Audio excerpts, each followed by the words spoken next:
નમસ્કાર મિત્રો, હું પરેશ ઠુમ્મર. અમારી YouTube ચેનલ પટેલ ફાઇનાન્શિયલ સર્વિસમાં આપનું હાર્દિક સ્વાગત છે.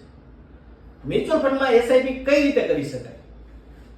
SIP એટલે સિસ્ટમેટિક ઇન્વેસ્ટમેન્ટ પ્લાન, જેમાં તમે તમારી અનુકૂળતાના ટાઈમ મુજબ ડેઈલી, વીકલી, મંથલી, ક્વાર્ટરલી કે યરલી તમે SIP કરી શકો છો. તમારી અનુકૂળતા મુજબનો અને તમારી કેપેસિટી મુજબની તમે રકમ પણ સિલેક્ટ કરી શકો છો. 100 રૂપિયા, 500 રૂપિયા, 1000 રૂપિયા, 5000 રૂપિયા, 10000 રૂપિયા કે 50000 સુધીની તમે SIP કરી શકો છો. બીજું કે તમે મહિનાની કોઈ પણ તારીખ સિલેક્ટ કરી શકો છો. પહેલી તારીખ રાખી શકી, 5 તારીખ, 7 તારીખ, 10 તારીખ કે 25 તારીખ.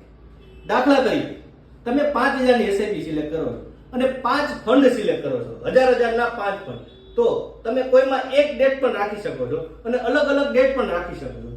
જેમ કે કોઈમાં 5 તારીખ, કોઈમાં 10 તારીખ, કોઈમાં 20 તારીખ, અથવા 5,000 ની તમે ફિક્સ 10 તારીખ પણ રાખી શકો છો, જેવી તમારી અનુકૂળતા. આવી જ માહિતી માટે અમારી YouTube ચેનલને લાઈક કરો, શેર કરો, સબસ્ક્રાઇબ કરો. મ્યુચ્યુઅલ ફંડ સહી છે. Thank you.